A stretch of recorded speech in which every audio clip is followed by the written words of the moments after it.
நான் உயர்ந்தவன் அவன் தாழ்ந்தவன் என்றால் அங்கே சக மனிதன் தாழவில்லை, என் தமிழ் தாழ்கிறது, தமிழ் பேரினம் தாழ்கிறது என்பதுதான் தமிழ் தேசிய இனப்பிள்ளைகள் எங்களினுடைய நோக்கும் கோட்பாடு.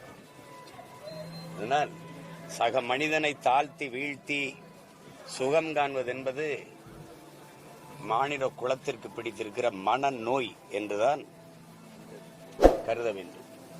அந்த அடிப்படையில் தமிழர்கள் நாங்கள் தாழ்த்தப்பட்டவர்கள் அல்ல, தாழ்ந்தவர்கள் அல்ல, தாழ்த்தப்பட்டவர்கள் தான். அந்த சொல்லையே கவனித்தால் தெரியும், தாழ்த்தப்பட்டவர்கள் என்றுதான் இருக்கிறது. அப்ப தாழ்ந்தவன் அல்ல, என்னை தாழ்த்தியவன் எவன் என்ற கோபம்தான் இந்த தலைமுறை தமிழ் பிள்ளைகள் எல்லோருக்கும் எழுகிறது.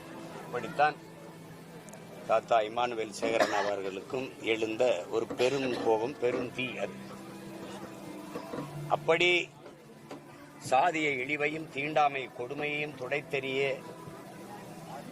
களத்திலே நின்ற ஒரு பெரும் போராளி நம்முடைய தாத்தா இமானுவேல் சேகரனார் அவர்.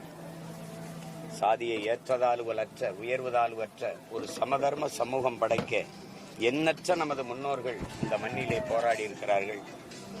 அதிலேயே மறக்க முடியாத மறுக்க முடியாத ஒரு ஈகியாக தியாகியாக போராளியாக இருப்பவர் நம்முடைய தாத்தா இமானுவேல் சேகரனார் அவர்.